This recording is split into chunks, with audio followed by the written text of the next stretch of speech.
Rugelach. Rugelach. I've been looking up how to pronounce it, and now I feel like I'm all mixed up. We're gonna go with Rugelach.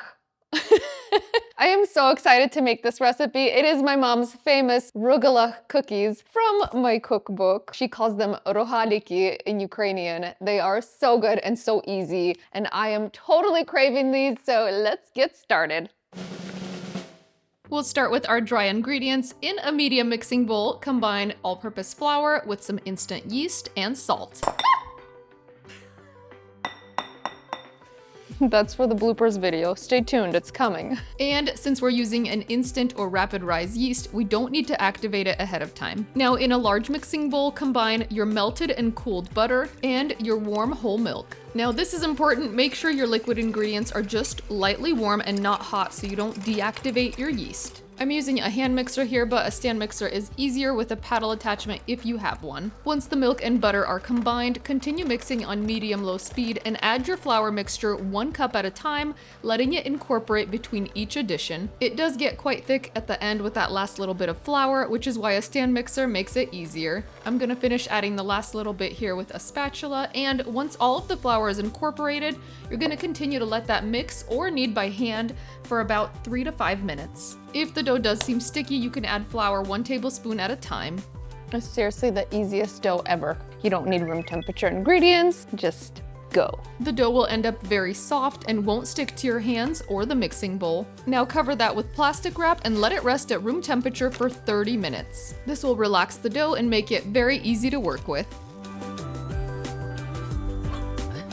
My husband wasn't even looking. He would have had a heart attack. Now on a clean work surface, divide your dough into 5 equal pieces. I find it easiest to use a bench scraper. And if you don't get them quite even, it's okay, you can reportion them. Work with 1 piece of dough at a time and keep the rest covered so they don't dry out. Now this dough is so easy to work with, you don't even have to dust your work surface with flour, just start rolling it out with a rolling pin. Roll your dough into a 10-inch circle and it should be less than 1/8 of an inch thick. Now sprinkle half a tablespoon of granulated sugar over the entire surface of the dough. Do not skip that step because remember the dough doesn't have any sugar inside it. Now use a pizza cutter to cut the dough into 12 even triangle slices. Now use your favorite jam or preserves. I'm using a thick seedless raspberry jam here.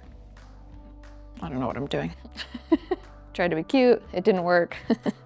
And I find it helps to use 2 teaspoons to portion it just a little bit on each piece. You don't want too much jam because it's more likely to leak out of the edges. Fold the back of the dough over the jam and roll it up tightly. These should look like little miniature croissants or crescents. Once they're all rolled up, set them on a parchment-lined baking sheet. They will need room to rise, so keep them evenly spaced.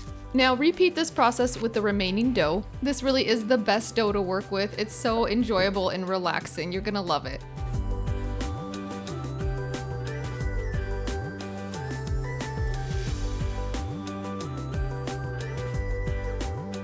Once all of your cookies are rolled, you're gonna need to proof them in a warm place. Now this is super important. Make sure it's not hotter than 100 degrees Fahrenheit because if you overproof them, you will exhaust the yeast and then they won't rise correctly in the oven. You can let them proof at room temperature for about an hour to an hour and a half or in a warm spot for 30 to 45 minutes. Once they look visibly puffed, you're gonna put them into a preheated oven and bake at 350 degrees Fahrenheit for about 25 to 30 minutes. You'll want to rotate your pans halfway through baking, and they're done when they're just starting to turn golden on top and they're lightly golden at the edges. Okay, our cookies have been cooling for about 10 minutes and it's time to roll them in powdered sugar. This step is important because keep in mind, these cookies only have 2.5 tablespoons of sugar for 60 cookies, so don't skip this step or they won't taste much like cookies.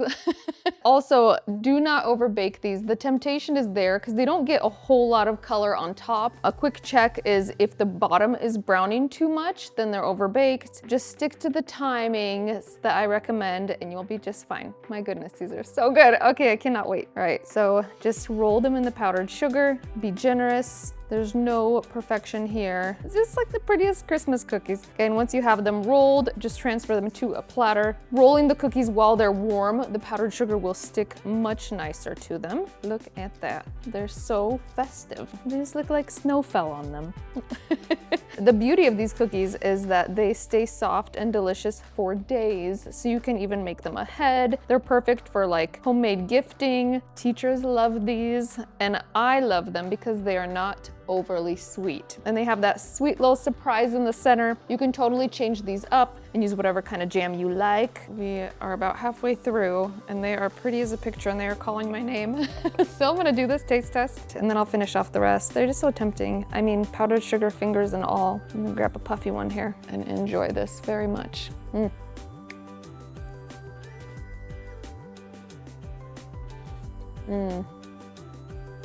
Probably have powdered sugar everywhere.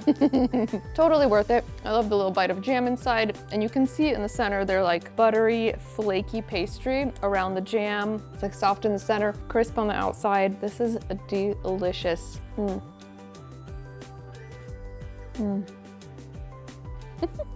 These do not disappoint. I do have a word of warning though.